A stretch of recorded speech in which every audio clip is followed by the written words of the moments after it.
and welcome back to Genesis January. So we are on day 4, part 2.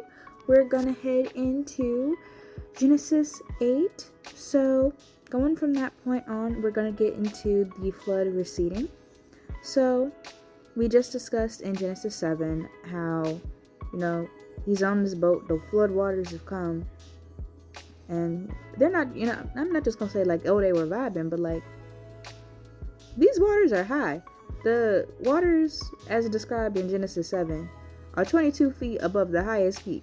So, like 22 feet above Mount Everest is a lot. But I digress. We're gonna go into Genesis 8. So, but God remembered Noah and all the wild animals and livestock with him in the boat. He sent a wind to blow across the earth, and the floodwaters began to recede.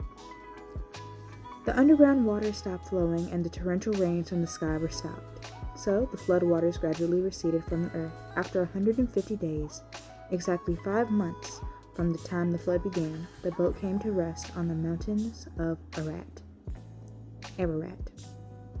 I have said it before in this series, and I will say it again. I do not speak Greek, Hebrew, Latin, Aramaic. I'm trying my best, so if anyone knows how to actually pronounce these biblical phrases and names correctly, please let me know. I could use all the help I could get. Okay, so I also see that there's quite a bit of glare in my glasses, but that's alright. I'm still reading from the Bible Gateway website, which again I found to be very, very helpful. But just to continue on with Genesis 8. After another 40 days, Noah opened the window he had made in the boat and released a raven. The bird flew back and forth until the floodwaters on earth had dried up. He also released a dove to see if the waters had receded and it could find dry ground. But the dove could find no place to land because the water still covered the ground. So it returned to the boat, and Noah held out his hand and drew the dove back inside. After waiting another 7 days, Noah released the dove again. This time, the dove returned to him in the evening with a fresh olive leaf in its beak. Then Noah knew that the floodwaters were almost gone. He waited another 7 days and then released the dove again. This time, it did not come back. Okay. Noah was now 601 years old. On the first day of the new year, 10.5 months after the flood began, the floodwaters had almost dried up from the earth. Noah lifted back the covering of the boat and saw that the surface of the ground was drying. 2 more months went by, and at last the earth was dry. Then God said to Noah, "Leave the boat, all of you, you and your wife, and your sons and their wives. Release all the animals, the birds, the livestock, and the small animals that scurry along the ground, so that they can be fruitful and multiply throughout the earth." So Noah, his wife, and his sons and their wives left the boat. And all of the large and small animals and birds came out of the boat, pair by pair. Then Noah built an altar to the Lord, and there he sacrificed, as burnt offerings, the animals and birds that had been improved for that purpose. And the Lord was pleased with the aroma and sacrifice, and said to himself, "I will never again curse the ground because of the human race.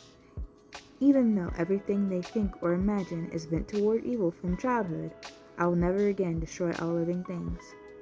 As long as the earth remains, there will be planting and harvest, cold and heat, summer and winter, day and night." So, that concludes Genesis 8. And I also really want to commend Noah too. A really big thing that I'm trying to do, of course I'm trying to be more like Jesus, but the people that God finds favor with, like Noah, like David, like Daniel, you see these people and the attributes, and you can see why God loves them so much. And I think it's also really beautiful, not just the obedience that Noah has, but the patience too. I'm working on being both obedient and patient, so seeing the fact that Noah was patient enough to not only, wait the 40 days and 40 nights that God specifically tells him, but say, okay, yeah, I'm on this boat. It's basically been 10 months. He went from being 600 to 601. He had a whole year of his life essentially on this boat. And if that's not patience, I don't know what is. So, also, I'm very happy for that dove. Of course, the dove comes back with a little olive branch, but then the dove just says he's not coming back. So, I felt like that one line included. That means, I guess, that the bird had a happy life.